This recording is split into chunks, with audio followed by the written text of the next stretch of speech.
Assalamualaikum warahmatullahi wabarakatuh. Perkenalkan, nama saya Dedeng Warmadi dari kelompok 9 manajemen mata kuliah manajemen pemasaran, yang mana pada pertemuan kali ini, pada kesempatan kali ini, saya bertugas sebagai pemateri yang pertama dan sekaligus sebagai moderator pada perkuliahan hari ini.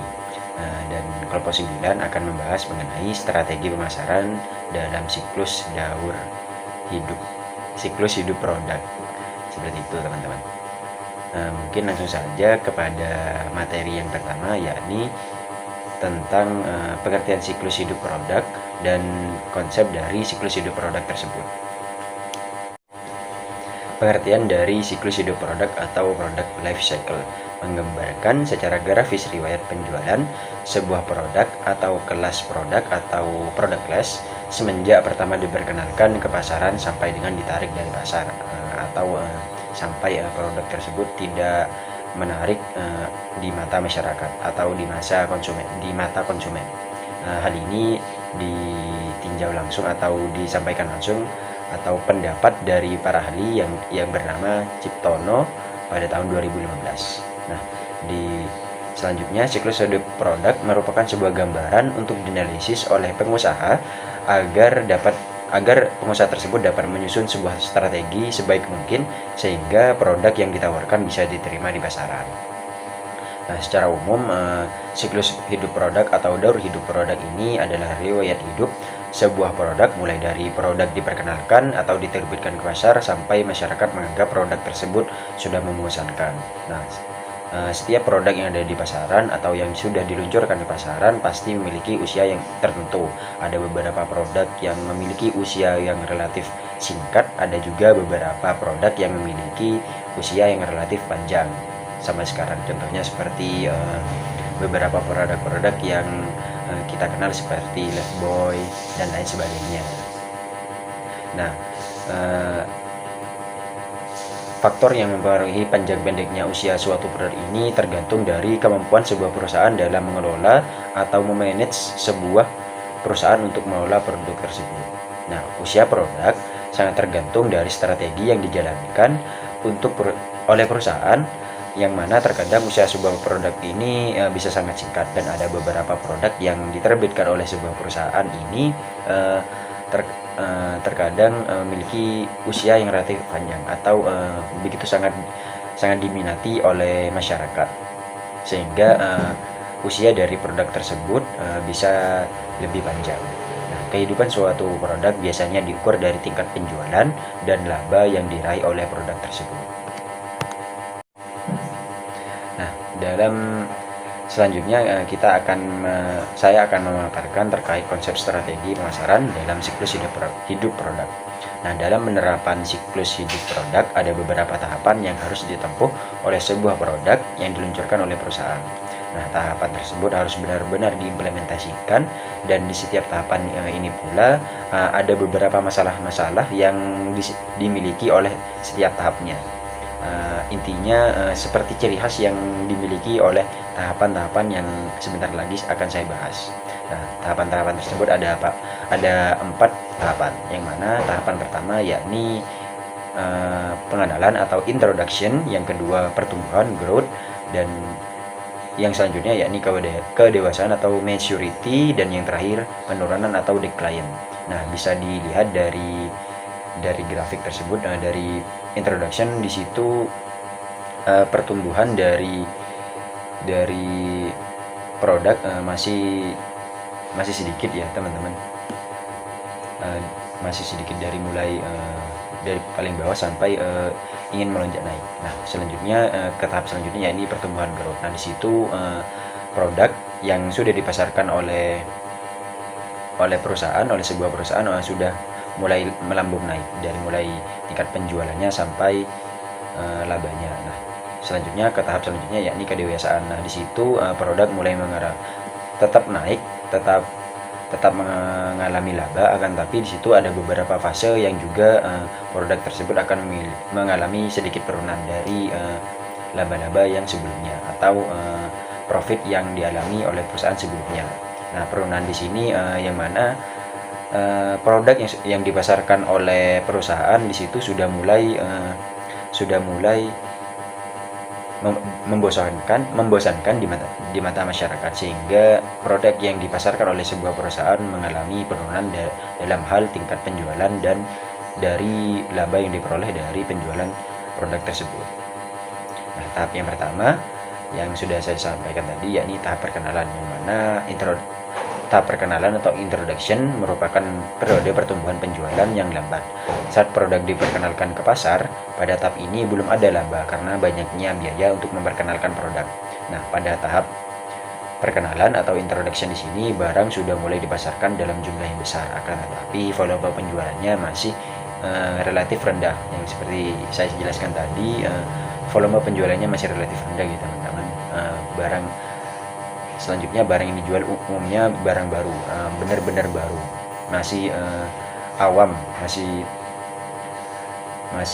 hanya beberapa masyarakat saja yang mengetahui terkait produk-produk yang dipasarkan oleh perusahaan tersebut. Nah, karena masih berada pada tahap permulaan atau perkenalan, biasanya ongkos yang dikeluarkan cukup tinggi, terutama biaya periklanan atau promosi yang dilakukan memang harus agresif dan menitik beratkan pada merek penjual. Dan di samping itu, distribusi barang tersebut masih terbatas dan laba yang diperoleh masih rendah.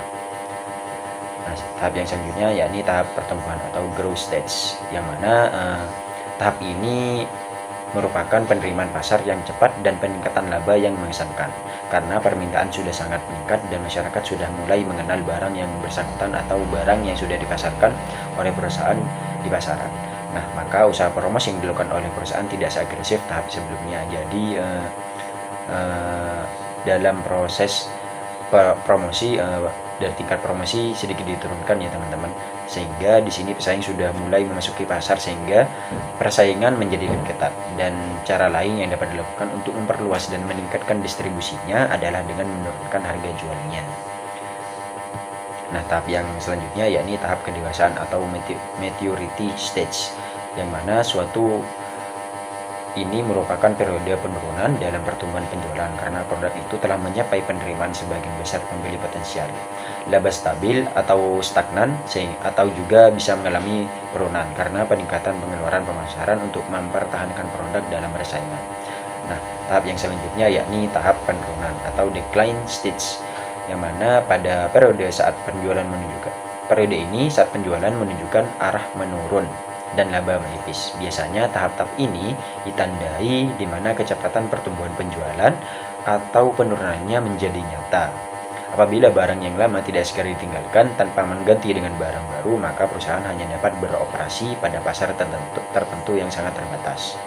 Nah, alternatif yang dapat dilakukan oleh manajemen pada saat penjualan menurun antara lain memperbarui barang dalam arti fungsinya, atau meninjau kembali dan memperbaiki program pemasaran serta program produksinya agar lebih efisien.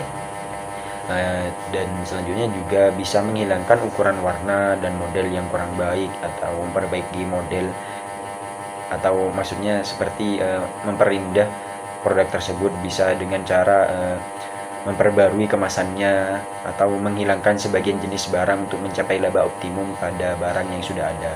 Dan yang terakhir yakni menyusun strategi alternatif terakhir, meninggalkan sama sekali barang tersebut. Itu merupakan strategi yang terakhir gitu teman-teman. Mungkin itu saja materi yang dapat saya sampaikan terkait strategi pemasaran dalam siklus hidup produk. Itu saja yang dapat saya sampaikan, kurang lebihnya mohon maaf. Wassalamualaikum warahmatullahi wabarakatuh. Assalamualaikum warahmatullahi wabarakatuh. Perkenalkan, nama saya Muhammad Ainur Rifki. Di sini saya sebagai pemateri kedua yang akan menjelaskan tentang strategi pemasaran dalam pasar baru. Nah, pada titik ini pendekatan pemasaran difokuskan pada peningkatan kesadaran produk dan mendorong orang untuk mencobanya. Dengan kata lain, tujuannya adalah untuk menghasilkan permintaan primer atau permintaan produk baru. Untuk menghindari kesalahpahaman di antara calon pembeli dan memudahkan mereka untuk mengenali kualitas produk dengan cepat, barang sering dibuat dengan model yang terbatas. Menggabungkan harga dan upaya promosi adalah teknik yang sering dilakukan pada saat ini. Nah, menurut Kotler, ketika meluncurkan produk baru, manajemen pemasaran harus memberikan tingkat tinggi atau rendah untuk setiap variabel pemasaran, harga, promosi, produk, dan distribusi. Nah, untuk strategi pemasaran dalam pasar baru ini ada 4. Yang pertama, strategi skimming cepat. Strategi ini dilaksanakan dengan menetapkan harga yang tinggi untuk dapatkan laba kotor per unit sebanyak mungkin, serta dengan cara berpromosi yang secara agresif berusaha meyakinkan konsumen tentang kualitas produk meskipun harganya mahal-mahal. Cara ini biasanya digunakan untuk mempercepat laju penetrasi pasar. Strategi ini akan berhasil jika sebagian besar pasar tidak mengetahui keberadaan produk, konsumen bersedia membayar dengan harga berapapun, dan perusahaan menghadapi pesaing potensial dan ingin membangun preferensi untuk mereknya.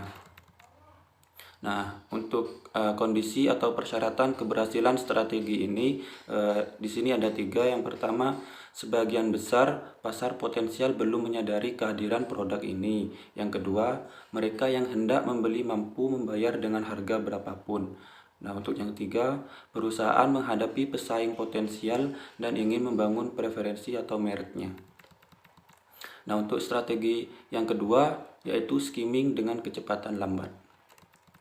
Pendekatan dilakukan dengan menetapkan harga yang tinggi untuk memaksimalkan laba kotor per unit dengan tetap menekan biaya pemasaran. Cara ini akan berhasil jika pasarnya kecil. Sebagian besar konsumen mengetahui keberadaan produk, konsumen bersedia membayar harga premium, dan pesaing potensial belum muncul. Supaya strategi ini berhasil, maka persyaratan yang harus dimiliki adalah luas pasar terbatas. Yang kedua, sebagian besar pasar menyadari kehadiran produk ini. Yang ketiga, pembeli bersedia membeli harga yang tinggi. Dan yang keempat, persaingan potensial tidak tampak. Untuk strategi yang ketiga, teknik penetrasi cepat. Harga rendah dan pasaran yang kuat digunakan untuk melakukan teknik ini. Tujuan dari strategi ini adalah untuk mencapai pangsa pasar yang substansial melalui perolehan penerimaan pasar yang cepat.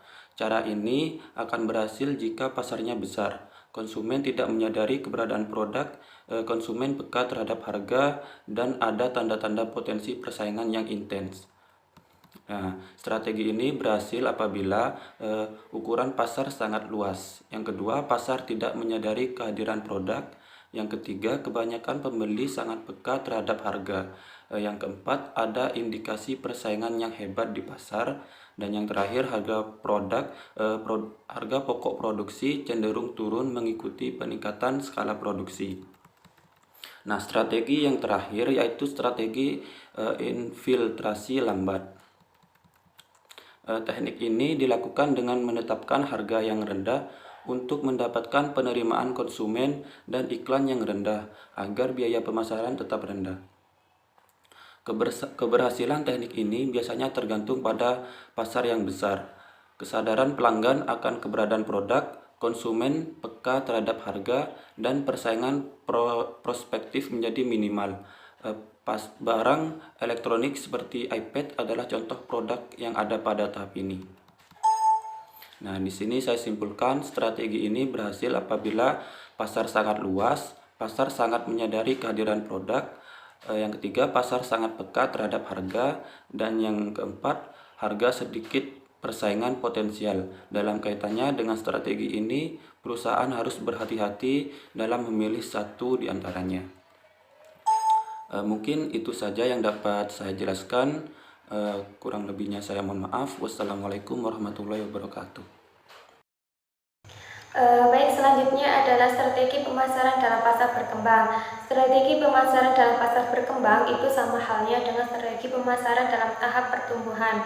Melonjaknya hasil penjualan merupakan tanda jelas berlangsungnya pertumbuhan. Kelompok pengadopsi ini merupakan pelopor merasa puas dengan produk baru, kemudian diikuti oleh mayoritas konsumen. Peluang keuntungan dan produksi massal telah mengikat banyak pesaing baru untuk ikut terjun ke pasar. Harga stabil, jumlah keuntungan ikut membumbung tinggi yang disebabkan oleh volume yang jauh lebih besar dan oleh banyaknya penurunan dampak kurva penjualan. Maka, selama dalam tahap ini, beberapa strategi dapat digunakan untuk mempertahankan pertumbuhan pasar yang besar selama mungkin. Menurut Kotler tahun 1997, selama tahap pertumbuhan perusahaan menggunakan beberapa strategi untuk mempertahankan pertumbuhan pasar yang pesat selama mungkin. Ada beberapa cara. Yang pertama, perusahaan meningkatkan kualitas produk serta menambah keistimewaan produk baru dan gaya yang lebih baik. Yang kedua, perusahaan menambah model-model baru dan produk-produk penyerta, yaitu produk-produk dengan berbagai ukuran dan aroma. Yang ketiga, perusahaan memasuki segmen pasar baru. Yang keempat, perusahaan meningkatkan distribusi dan memasuki saluran distribusi baru. Yang kelima, perusahaan menurunkan harga untuk menarik pembeli yang sensitif terhadap harga. Dalam tahap ini sendiri dapat dibedakan menjadi dua kelompok, yaitu rapid growth dan slow growth.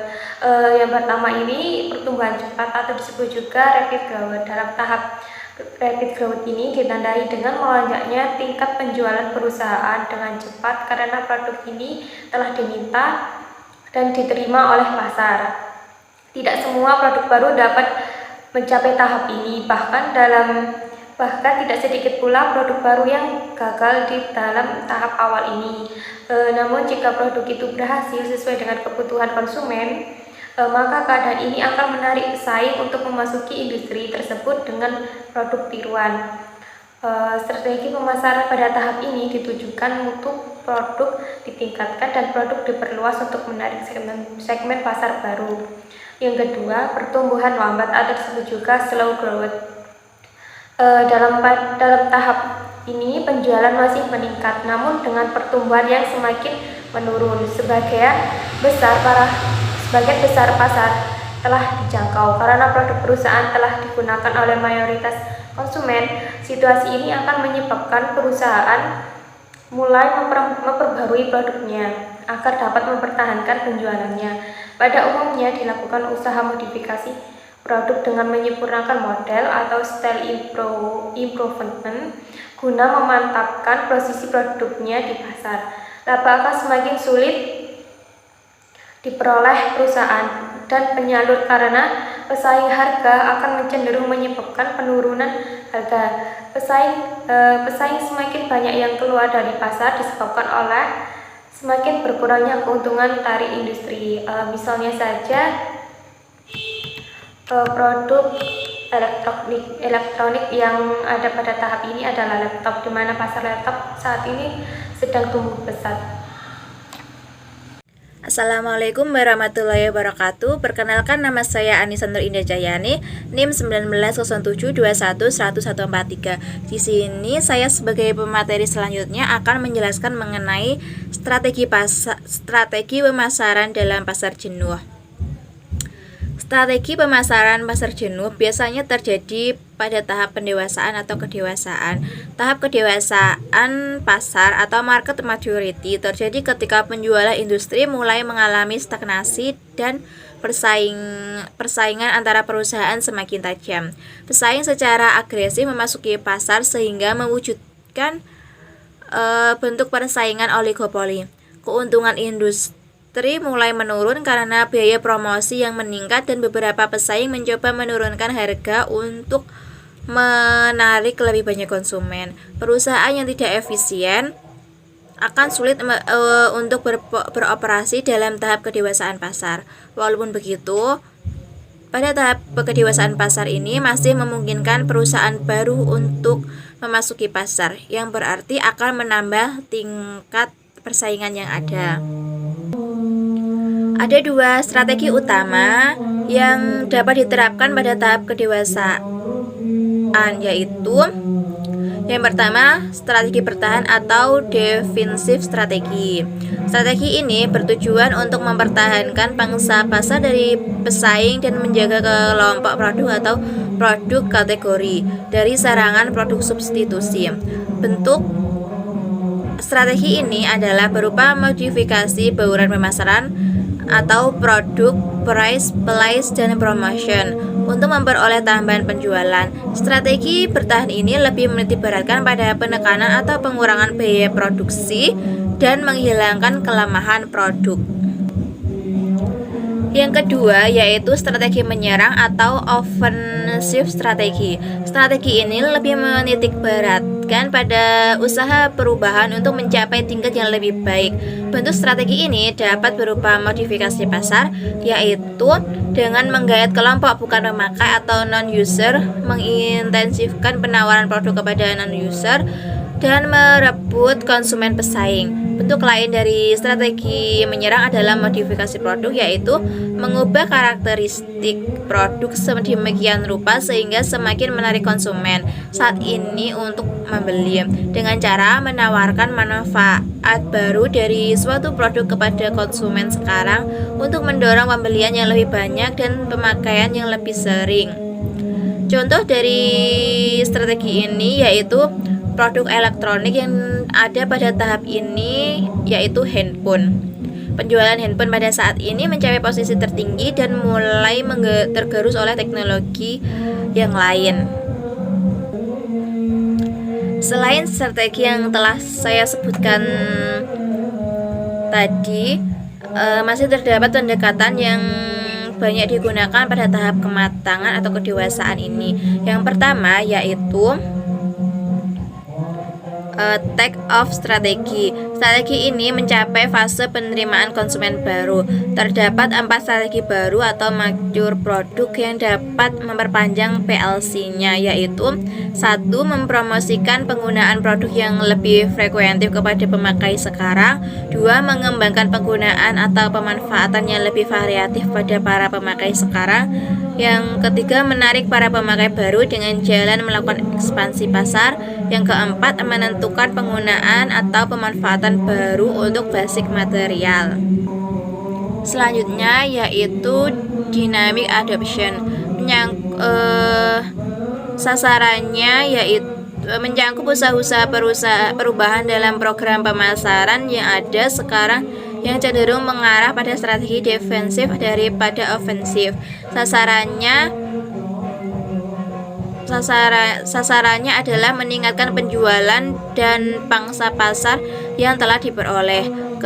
Kesuksesan pendekatan ini tergantung 2 hal, yaitu marketing inteligensi yang baik harus dikembangkan dengan segera agar memungkinkan manajer produk mengambil tindakan-tindakan secara tepat dan efektif dalam menghadapi tantangan persaingan.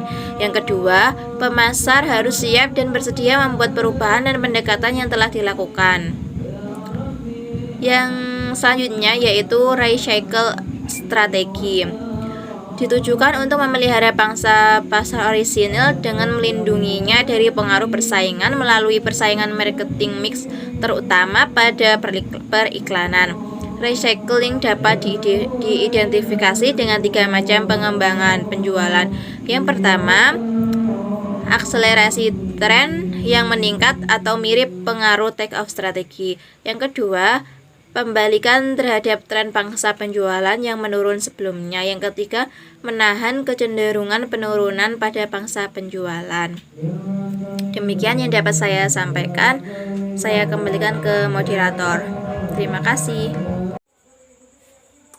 Perkenalkan, nama saya Dewi Nur Cahyani, NIM 172. Di sini saya akan menjelaskan tentang strategi pemasaran dalam pasar menurun. Pasar yang mengalami penurunan adalah industri yang menghasilkan produk atau jasa yang permintaannya tumbuh lebih lambat dibandingkan dengan permintaan produk atau jasa pada tahap pertumbuhan atau tahap kematangan. Dengan kata lain, pasar yang matang dapat bertumbuh dengan lambat atau bahkan tidak berubah sama sekali selama beberapa tahun.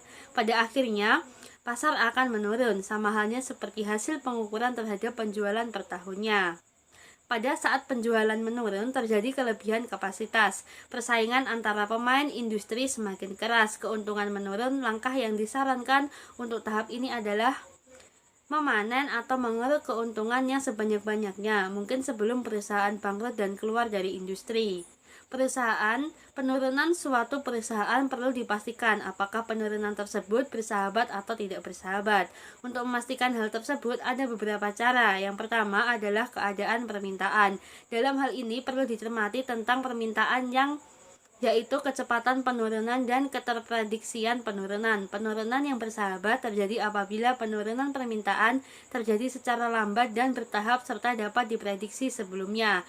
Yang kedua adalah hambatan keluar. Ada beberapa hambatan yang menyebabkan hambatan keluar tinggi. Pertama, perusahaan menggunakan teknologi padat karya. Dengan teknologi demikian, menutup usaha berarti memutuskan hubungan kerja dengan banyak karyawan. Yang ketiga adalah intensitas persaingan masa depan. Persaingan harga memang mampu mereduksi keuntungan dengan cepat, tetapi bukan hanya itu yang perlu dicermati. Ukuran dan daya beli pelanggan yang masih tersisa juga mempengaruhi apakah penurunan bersahabat atau tidak bersahabat. Dalam situasi banyaknya kapasitas atau berlebih, ketergantungan perusahaan terhadap pelanggan dengan demikian semakin tinggi. Apabila perusahaan tidak memberikan kompensasi yang besar, pelanggan dengan demikian mudah berpindah ke pesaing. Resiko demikian berkurang apabila jumlah pembeli banyak dan ukuran pembelian pelanggan kecil-kecil. Sesuai dengan Walker, Boyd, dan Lawrence dalam Crafts, David tahun 1996 mengusulkan 4 cara bersaing dalam pasar yang menurun. Keempat cara tersebut dijelaskan sebagai berikut. Yang pertama adalah strategi memanen, yaitu berusaha untuk menghasilkan kas secepat mungkin. Tujuan utama strategi ini ialah yang pertama, memaksimalkan arus kas jangka pendek. Yang kedua, mempertahankan atau meningkatkan margin. Bahkan yang ketiga, meningkatkan margin terhadap pangsa pasar yang sedang menurun sekalipun. Strategi ini dapat diaplikasikan ketika penurunan pasar yang terjadi di masa depan, tetapi lajunya lebih lambat dan stabil. Yang kedua adalah strategi mempertahankan, yaitu strategi yang berusaha untuk mempertahankan posisi pasar yang kuat dengan meneruskan strategi sebelumnya. Tujuan strategi ini ialah mempertahankan pangsa pasar jangka pendek, bahkan tidak perlu mengorbankan margin. Yang ketiga adalah strategi bertahan hidup yang menguntungkan, merupakan suatu tindakan agresif yang dirancang untuk meningkatkan posisi yang sudah kuat. Tujuan utama strategi ini adalah meningkatkan pangsa pasar pada pasar yang menurun untuk memperoleh profit di masa depan dan mendorong keluar pesaing yang lama. Yang keempat adalah strategi caruk, dimaksudkan untuk mengkapitalisasi satu atau lebih segmen yang menarik dari keseluruhan pasar. Strategi ini bertujuan untuk memfokuskan perusahaan pada posisi yang menguatkan pada segmen satu ini atau beberapa segmen yang relatif besar dan potensial untuk profit masa depan.